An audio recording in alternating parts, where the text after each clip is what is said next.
Hello and welcome to Enlightened Empaths, your community for the spiritually awakened, where we discuss, explore, and connect with fellow empaths, healers, intuitives, and seekers. Hello, empaths. Today we are so excited to share an interview we did with Dr. Judith Orloff. This is our second time having her on, Denise, which is very exciting. It really is. She's such an amazing person and has such a depth of knowledge about being an empath, living as an empath. Pretty incredible. Yeah, it really is. And for those of you who are new listeners or new to this whole world of empaths, Judith Orloff is the best-selling author of the Empath Survival Guide. Her companion book, Thriving as an Empath, offers daily self-care tools for sensitive people, along with the Empath's Empowerment Journal. She's a psychiatrist, an empath, and is on the UCLA Psychiatric clinical faculty. She blends the pearls of conventional medicine with cutting-edge knowledge of intuition, empathy, energy medicine, and spirituality. She specializes in treating empaths and highly sensitive people in her private practice and online internationally. Dr. Orloff's work has been featured on the Today Show, CNN, Oprah Magazine, the New York Times, and USA Today. She's also spoken at Google-LA and Tedx. So that's a pretty impressive bio. I think she knows what she's talking about. She's on the show with us today to discuss her latest book called Affirmations for Empaths, A Year of Guided Journaling, which just came out on August 9th. Well, welcome to our show, Dr. Orloff. We're so honored and excited to have you on.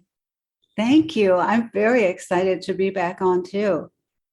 Well, we can't wait to get into talking about your newest project, which is just beautiful and insightful and is going to help so many empaths. But before we dive into that, I just wanted to ask you how you've been doing during these upheaval years we've been living through of kind of forced isolation and now getting back to maybe a new norm. How have you been handling all of that as an empath? Oh, well, it's interesting. As an empath, it's been mixed for me because I'm in the midst of writing a new book. So that causes me to stay home more and be in my bubble. And so it's kind of the perfect thing to be doing during a pandemic. And I've had creative projects during this time. So I have such a strong interior life as an empath, and I was brought up as an only child. And so I don't know, I've been using my alone time well.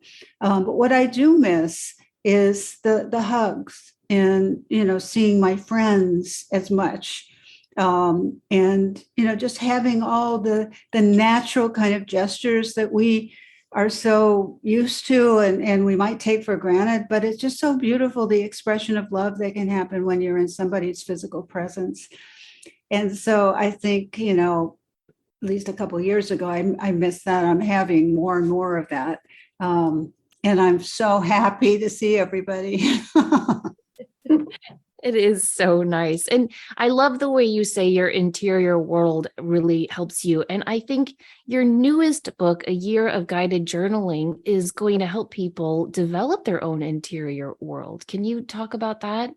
Yes, it is. The title is Affirmations for Empaths, A Year of Guided Journaling. And I've created this book during the pandemic time. So this is part of, how I spent my time, just really thinking what affirmations could help empaths through this time or through their lives. It's very powerful. Affirmations are repetitive so they can reprogram your subconscious mind so that you have new belief systems. And I think that's really important because empaths tend to get hypervigilant about things and they may obsess about things and take things very seriously. And so this book helps people really focus. And there are prompts of questions that I have with each affirmation. And I'm just looking at it now. It's turquoise. The book has a lot of turquoise in it. I've always wanted to, have turquoise. As an empath, I'm very sensitive to colors. And so I just turned spontaneously to this affirmation. I am responsible only for my own energy. I am able to observe the energy of others without taking on their stress. And that is the affirmation that you meditate on. And not just think about for a second, but really spend time meditating on it. And there's some question prompts. Why is this affirmation important to me? As a sensitive person, how can my life specifically benefit from making this shift? And very importantly, what beliefs do I need to release to live this principle fully? So there are 52 affirmations, and it's a simple process. It's a simple book. So it's not complex or filled with lots of words, but it has beautiful colors in it, and it has 52 affirmations to focus on and to keep it simple as you go through. And I turn randomly to a page every day and practice that affirmation. Well, that was my question, because another beautiful part when I was looking through is that it's broken down into different sections to really address the areas that we as empaths may need more support or guidance or inner work on.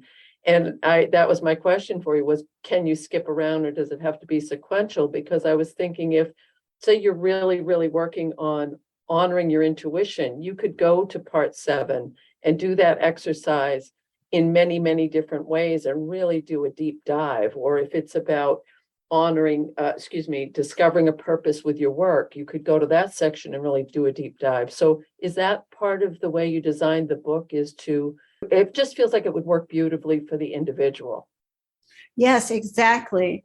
And, I as an empath, I love kind of spontaneity and what I'm drawn to. Now, that's a big part of how I live my life, is noticing what I'm drawn to, and that invisible energy that pulls you. And so you can look at the table of contents and see which part, there are 8 parts you're drawn to. Is it health? Or is it relationships? Is it purpose and work? Is it honoring intuition? Is it building your energy? Now, what is most up for you right now? And these affirmations will be in service to that, and to be ready to have them heal you on a certain level.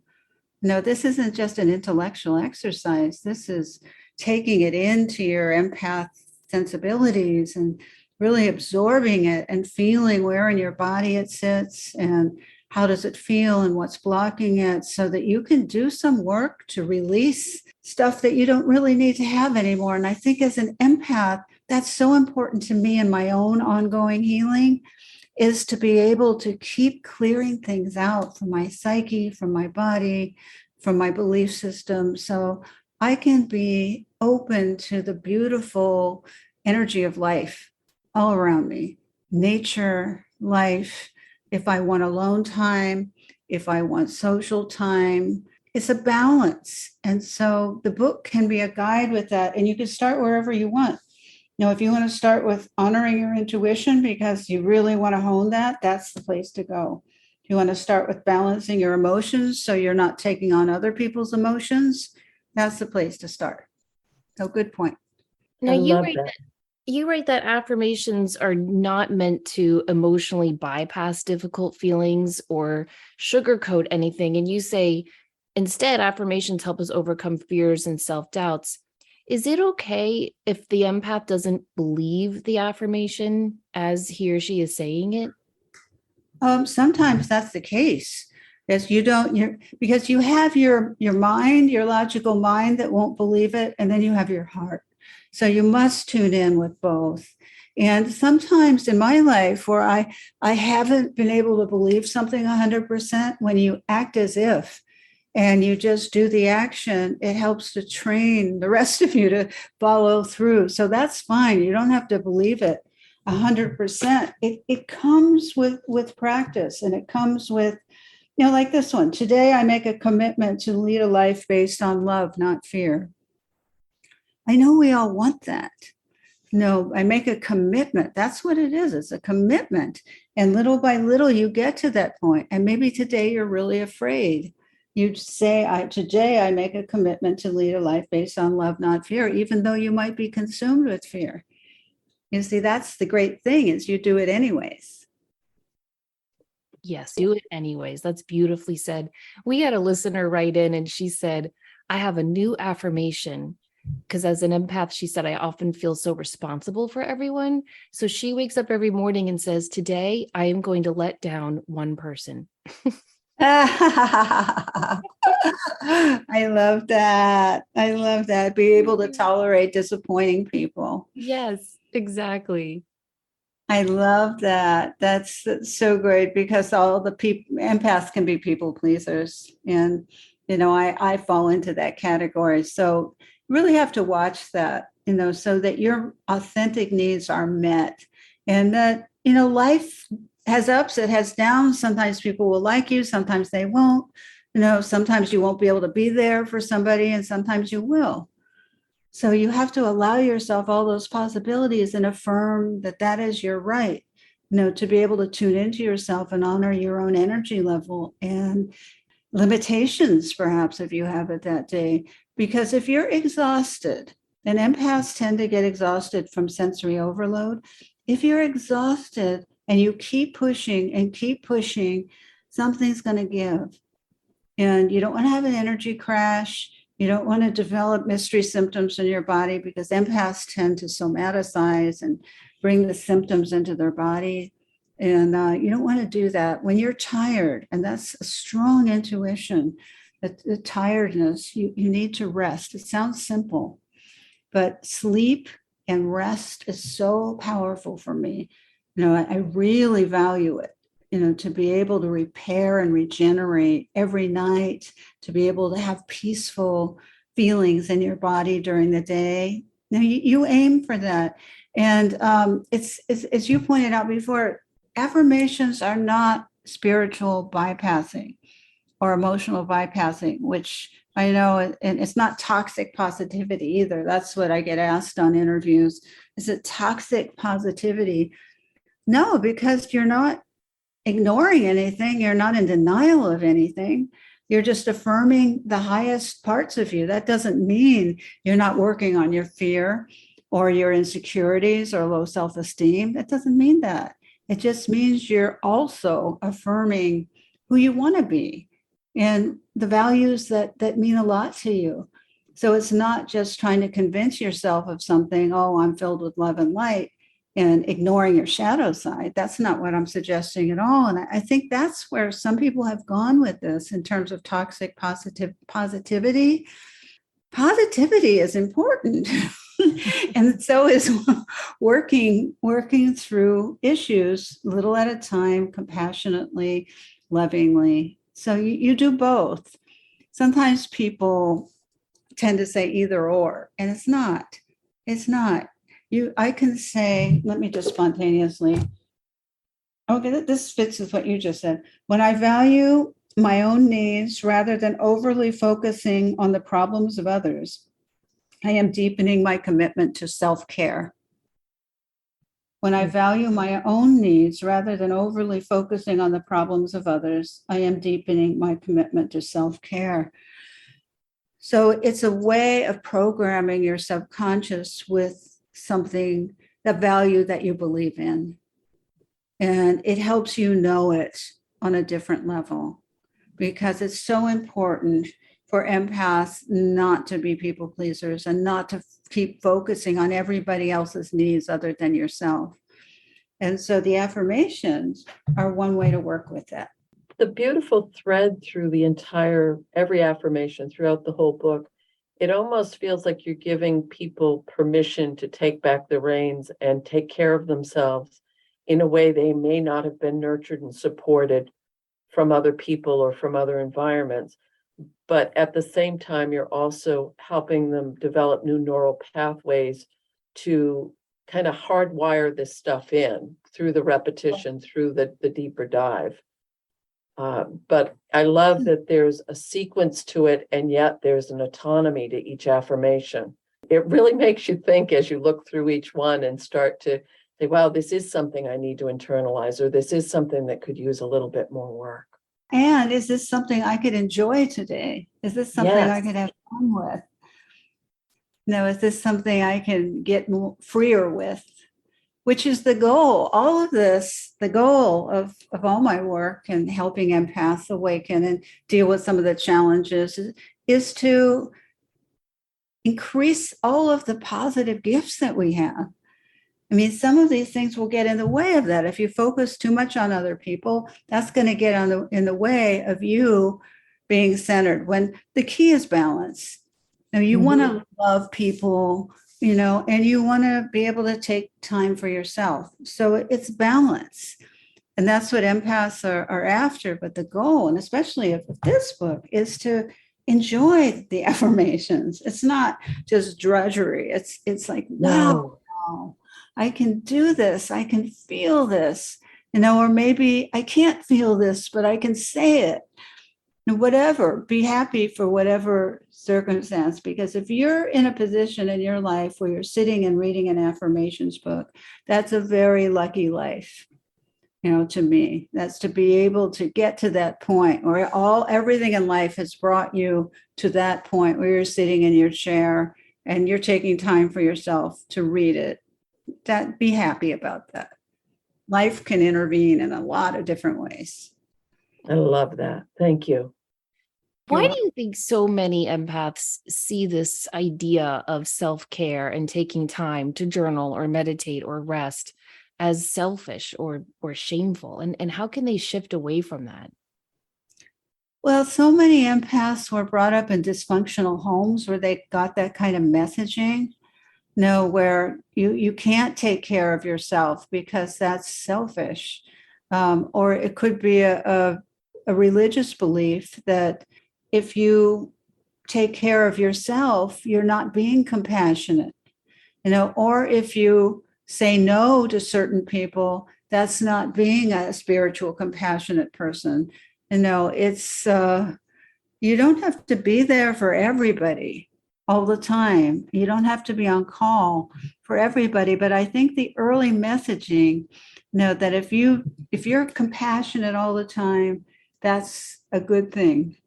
And I think it is a good thing, but it's giving at your own expense. And sometimes you have to do that, of course, with loved ones who are ill. You have to give more than what you have, if they're going through cancer or going through, other challenges. That just happens.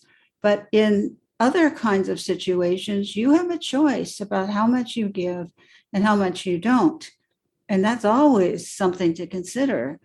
Just because somebody asks you to do things, it doesn't mean you have to do it. Like I had this one patient, a beautiful empath, who couldn't say no to dog sitting. And so she was dog sitting like 1 million dogs. And it was too much. It was just crazy. She couldn't say no. She couldn't say, no, I'm over committed. And it just ran her ragged. That's like an everyday example. But it's okay to say, I can't dog sit for you. I already have 3 dogs, or I don't feel like dog sitting at all. That's just not what I want to do with my time now. So you are entitled to assert your authentic needs. And I encourage all empaths to do that. And you can do it with compassion. You can do it by setting boundaries and mastering your tone of voice. So you can make it a positive no. To just say no with love, no with love in your eyes, with compassion in your voice, but it's still a no. It's still a no. I was in a relationship with a man, many years ago, and he was from the South, Athens, Georgia, and he was so good at saying no, but with this whole Southern demeanor, it was just such a gorgeous act to watch, with his gentlemanly, that sounds wonderful, but no, I can't, I'm sorry, I can't do that. And he'd be smiling and his eyes would be sparkling and you'd feel like he gave you a gift. That is a gift. I agree with everything you just said. I also think another reason why empaths feel wrong focusing on themselves is because it's become an avoidance tactic for looking at what's going on in their own inner self or their shadow side. And that's why I think this journal can be so helpful for people, because it kind of sheds a light on all of that. Yes, that's a really good point. That's a really good point. And sometimes people, I think it can be an avoidance, but it also can be a fear of abandonment, because a lot of times people become martyrs and give at their own expense because they're afraid of people leaving them. And they feel that if somebody is dependent on them, then they won't be abandoned. At least inwardly, on a subconscious level, they feel that way. It's more common than you would think. Mm-hmm. No, I totally agree. A lot of empaths that write in and that we talk to, and both Samantha and I as well, it seems like so many of us are at a kind of a turning point, a tipping point. So how could people use the affirmations, the book, this work, to really solidify with themselves, okay, I am on the right track. It is okay to make these choices for myself. So I love that you brought up that it's about joy. It's about raising the vibration. It's about fun. But I think as a collective, so many of us are being asked to step up and say, you know what, do what you really came here to do. So is there a way people could use your book to really solidify that with themselves? Yes, definitely. If you have a task to do during the day and you would like guidance with that task, take a breath, relax your body, put your hand over your heart, and have the book in front of you. Have your hands touching the book so you're infusing it with energy and heart energy. And hold the book like I'm holding it with both my hands now. And you could connect to a book that way, the energetic connection. And then you can ask a question, how can I fulfill my mission today? And just flip to a page spontaneously. And what I got was, since I often feel things strongly, I create quietude in my life to balance the intensity with calm. And so that would be my answer, balance, again, to quiet the intensity, which is going out in the world, which is creating your dreams, with calm. It's not either or. And so I would look at that affirmation and help me and fit it into whatever task I was doing today. I tailor it to that. And I would just keep that in mind all day and keep that in my heart. Or, no, I'm a big believer in meditation for empaths, to just stop your day and tune in, take a breath, put your hand on your heart, and connect to the loving energies in the world. Because there's so many different energies going on now. And the world is a very difficult place to be in now for empaths. And so when you could take that break, and it won't break your rhythm. You know, sometimes people feel I won't stop because I'm in a rhythm. It will give you more ideas as you continue your rhythm. And so I'd stop and, really go inside. And it could be a minute, it could be 3 minutes, but then you go about your task of manifesting whatever it is that is your dream. And I want to emphasize to all the empaths out there, so-called little things to me are really big things when you contribute. I mean, when you can let somebody, give them a parking space, even though they're being inconsiderate of you, just give it to them. Do something different than the norm. Open the door for somebody, and you can feel the positive energy of it. I mean, sometimes I just let people go in front of me in lines, which you'd think that you gave them $1 million. They're so grateful. My God, I think everyone should try that.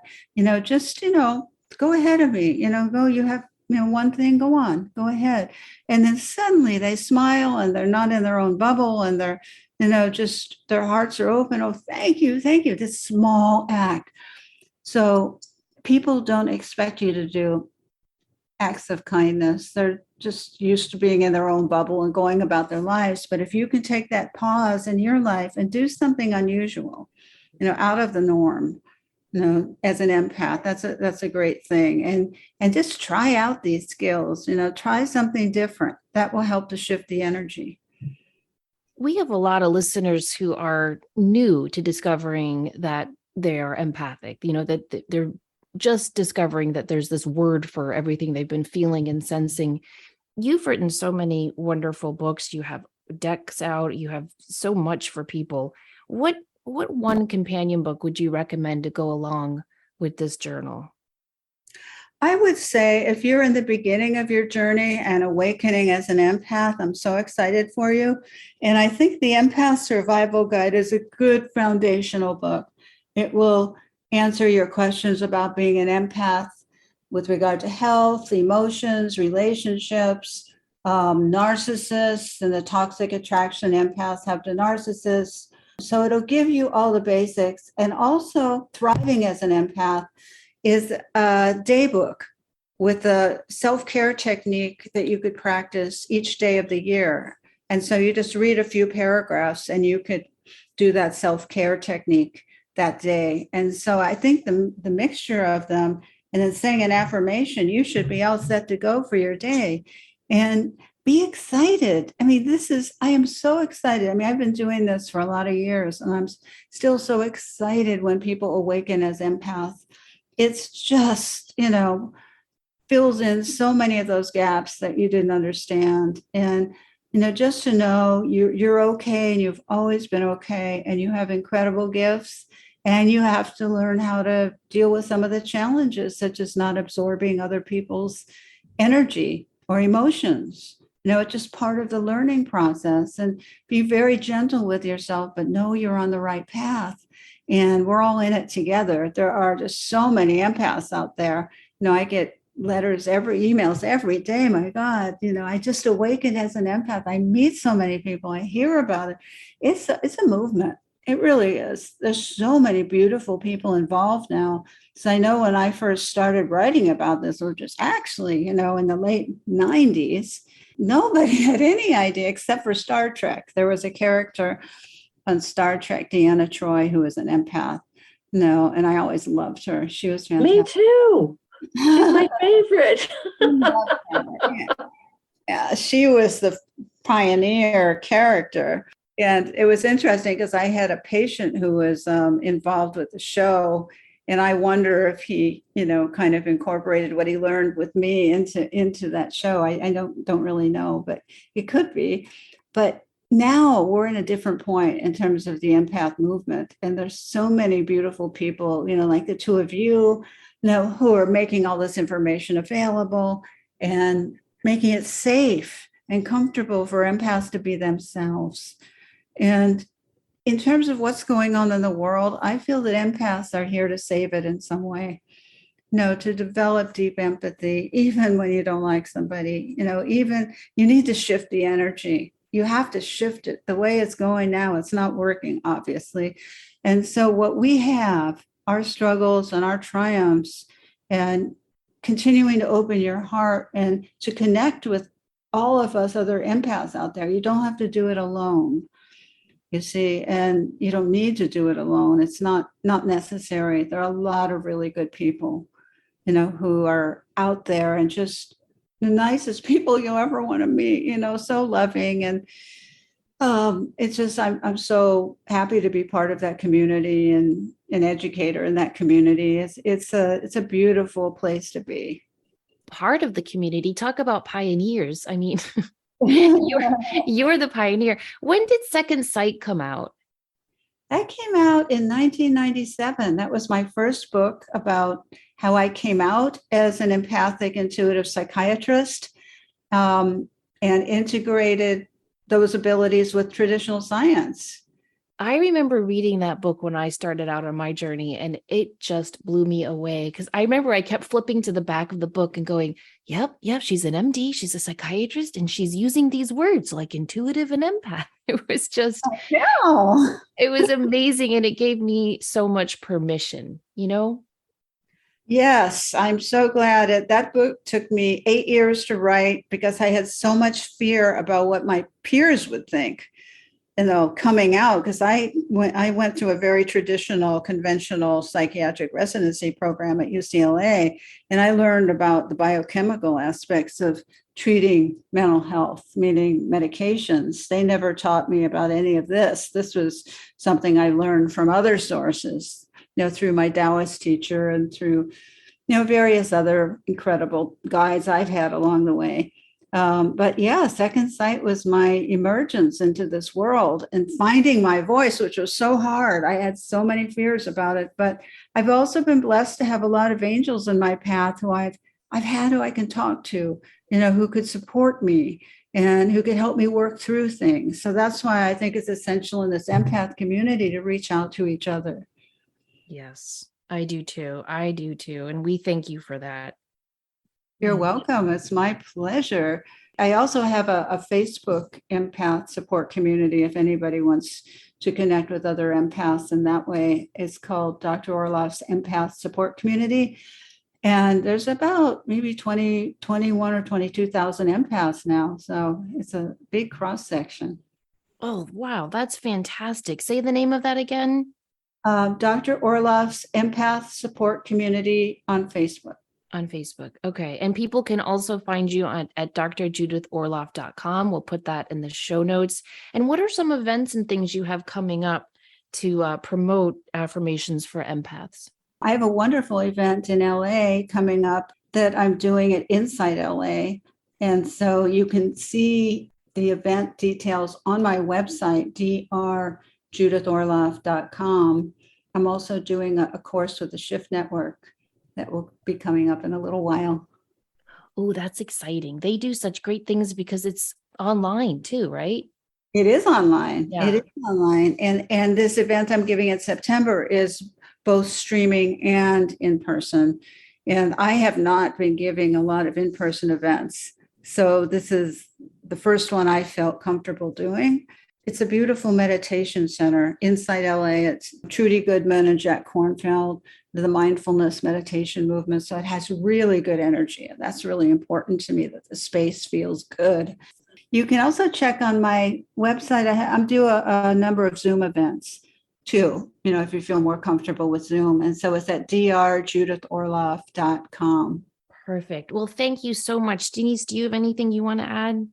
Well, I just want to really encourage people to reach out for these events, but also to pick up a copy of this book when it comes out. And you can find that, I believe, on your website as well. There's a link, and probably most major booksellers, but gift yourself with this opportunity to take care of yourself and really find that joy again. And we appreciate all of your work, Dr. Orloff. Thank you so very much for doing this with us today.